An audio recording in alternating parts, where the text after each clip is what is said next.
Selamat siang, perkenalkan nama saya Iwan Krisna, NPM 19110029. Di sini saya selaku moderator dari kelompok 4 akan menyajikan materi tentang kompetensi. Ada 4 kompetensi di sini, yaitu kompetensi pedagogik, kompetensi kepribadian, kompetensi sosial, dan kompetensi profesional. Saya sendiri akan menjelaskan tentang kompetensi profesional. Menguasai konsep dan praksis asesmen untuk memahami kondisi, kebutuhan, dan masalah konseling. Menguasai hakikat asesmen, memilih teknik asesmen sesuai dengan kebutuhan pelayanan bimbingan dan konseling, menyusun dan mengembangkan instrumen asesmen untuk keperluan bimbingan dan konseling.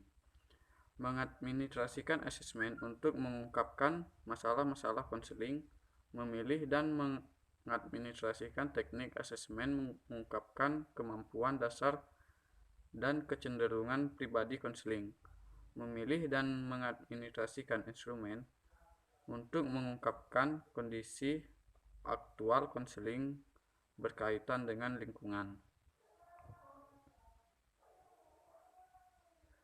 mengakses data dokumentasi tentang konseling dalam pelayanan bimbingan dan konseling, menggunakan hasil asesmen dalam pelayanan bimbingan dan konseling dengan tepat, menampilkan tanggung jawab profesional dalam praktik asesmen. B. Menguasai kerangka teoretik dalam dan praksis bimbingan dan konseling, mengaplikasikan hakikat pelayanan bimbingan dan konseling, mengaplikasikan arah profesi bimbingan dan konseling, mengaplikasikan dasar-dasar pelayanan bimbingan dan konseling,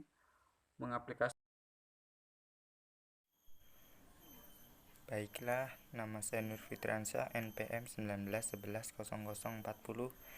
Di sini saya akan melanjutkan materi, yaitu B.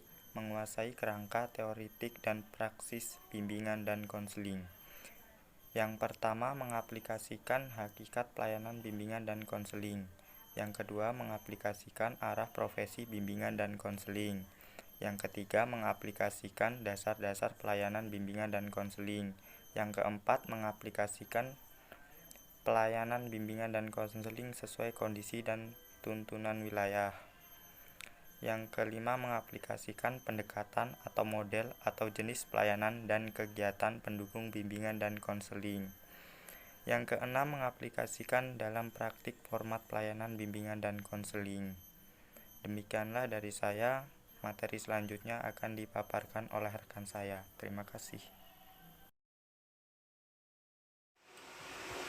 Assalamualaikum warahmatullahi wabarakatuh. Nama saya Soleha, NPM saya 19110051. Saya di sini akan melanjutkan kompetensi konselor. Yang pertama ada menganalisis kebutuhan konseling, yaitu menyusun program bimbingan dan konseling yang berkelanjutan berdasarkan kebutuhan peserta didik serta komprehensif dengan pendekatan perkembangan. Yang selanjutnya ada menyusun rencana pelaksanaan program dan konseling, merencanakan sarana dan biaya penyelenggaraan program bimbingan dan konseling. Yang nomor 2 ada mengimplementasikan program bimbingan dan konseling yang komprehensif, melaksanakan program bimbingan dan konseling, melaksanakan pendekatan kolaboratif dalam pelayanan bimbingan dan konseling, memfasilitasi perkembangan akademik, perkembangan karir, perkembangan personal dan sosial konseling. Yang terakhir ada mengolah sarana dan biaya program bimbingan dan konseling. Terima kasih. Assalamualaikum warahmatullahi wabarakatuh. Perkenalkan, nama saya Lena Aprilia, NPM 19110016. Di sini saya akan melanjutkan presentasi dari Soleha. Yang E, melalui proses dan hasil kegiatan bimbingan dan konseling. 1. Melakukan evaluasi 2 hasil kegiatan dan program bimbingan dan konseling. Yang kedua, melakukan penyesuaian proses pelayanan bimbingan dan konseling. Yang ketiga, menginformasikan hal pelaksanaan evaluasi pelayanan bimbingan konseling kepada pihak terkait. Yang keempat, menggunakan hal pelaksanaan evaluasi untuk merevisi dan mengembangkan program bimbingan dan konseling. Yang F, memiliki kesadaran dan komitmen terhadap etika profesional. Yang ke-1, memahami dan mengelola kekuatan dan keterbatasan pribadi dan profesional. Yang kedua, menyelenggarakan pelayanan sesuai dengan kewenangan dan kode etik profesional konselor. Yang ketiga, mempertahankan objektivitas dan menjaga agar tidak larut dengan masalah konseling. Yang keempat, melaksanakan referral sesuai dengan keperluan.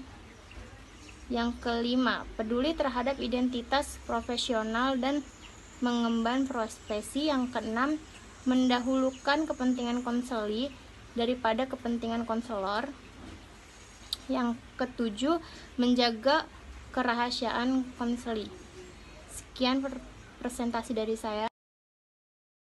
Assalamualaikum warahmatullahi wabarakatuh. Saya Sarah Juliani, NPM 19110047, ingin mempresentasikan hasil lanjutan dari G, menguasai konsep dan praktis penelitian dalam bimbingan dan konseling. Itu ada memahami berbagai jenis metode penelitian, ada mampu merancang penelitian bimbingan konseling, melaksanakan penelitian bimbingan konseling, terus memanfaatkan hasil penelitian dan bimbingan konseling dengan mengakses jurnal pendidikan dan bimbingan di konseling. Terus ada B, tugas seorang konselor pendidik di sekolah.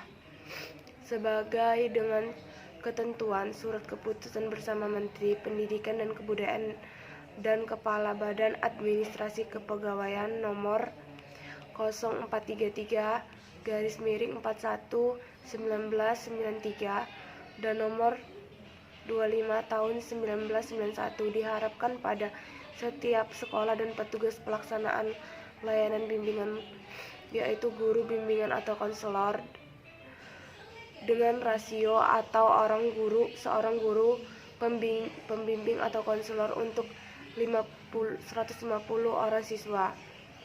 Sebagai penjabat fungsional, guru dituntut untuk melaksanakan tugas-tugas pokok fungsional untuk kelancaran pelaksanaan dan tingginya bimbingan konseling.